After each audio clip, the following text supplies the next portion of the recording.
Birgeedii waraanni bari walii gaafa inni tokko jaarmeen tokko achii godhu asii lola asii isa gargaara gaafa achii warraaqsaan lolu ana didabee humna ta'uu qaba kaayyoon humna naa ta'uu qaba eessaan qaawwaan yookiin immoo maaliin gochuu qaba jedhee diinaa bilbilee na qunnamee na hubachuu qaba akka kana gochii miti dhaabbattee of ilaalaa jirtu abadan waan akkasii wal maratu kaayyotu warra nama keessa jira yookiin lola keessa jira taanaan warraaqsaan dhaabbatu warraaqsaan dhaabbachaa jira taanaan miseensi kun dhaabbattee ilaaliin dogongoraa jira warraaqsaan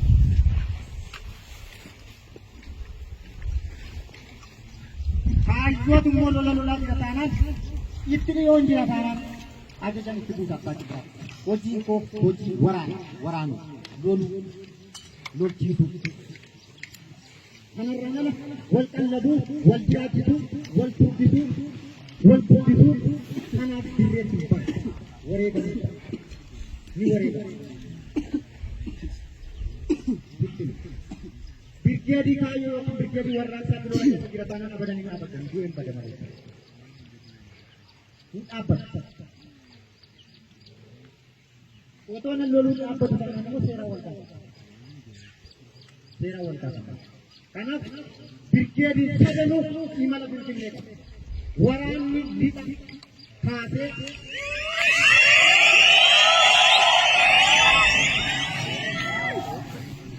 birgeedii sadan daddabduu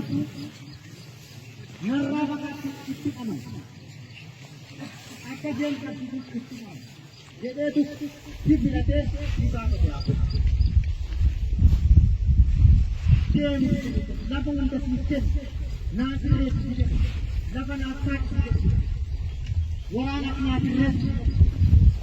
waraanni bilisummaa Oromoo kumaatamatu laga barbaade keessa gamaaf gamanaan tiisa taa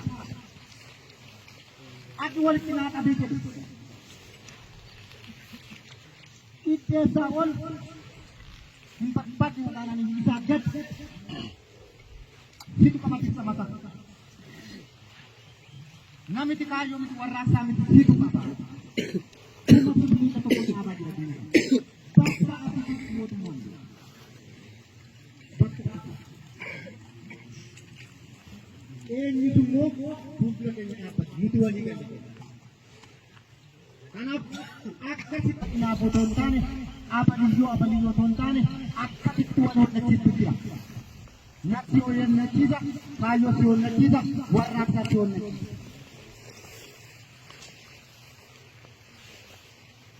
wali naaf otoo hin taane wal himata otoo hin taane fuula wal gurraachisa otoo hin taane birgeediitiin haaloo qabachuu qaba haaloo maali haaloo kaayyoo haaloo naamusaa haaloo akeeka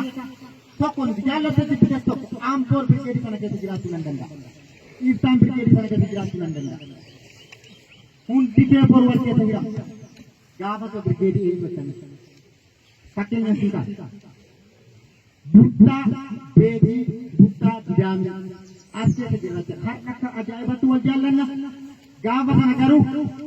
isa galuuf haaloo kaayyooti isan galleef immoo jibba dhuunfaati nama meeqa walitti buuneeta beegii gidaamii enne gidaamii cabsee buttaan beegii cabsee akkasittiitiin ololli gidduu jira garuu wal honnachiisee cabsaate ololli gaafa gidduu jiru seenaa isaa yaadatu jaalbittinneessaa mancaas kana lamaa walitti buustee jechuun ololtuun haqa jarri kun lamaanuu lubbuutiin lafa kanarra hin jiran nama kaayyoo baraan yaadatan yoomiyyuu yaadatan jarri sun gaafas kaayyoorratti wal dhabaa turan har'a garuu imaanaa gara kana baachaa jira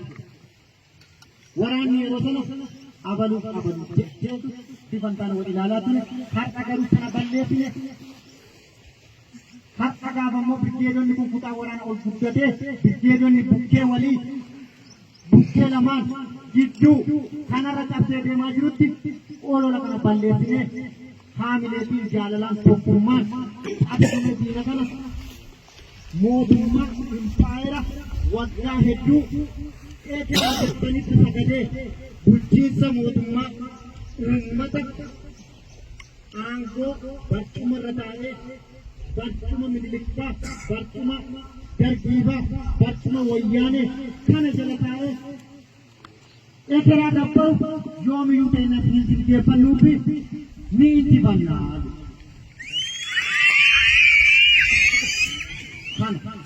Waan amma dubbatame keessumaa tokkummaa jaala. Kana booda biyyeetti abaluu bakkeetti jedhamu ka'e jennee murtoo dhumaa nuti fudhataa.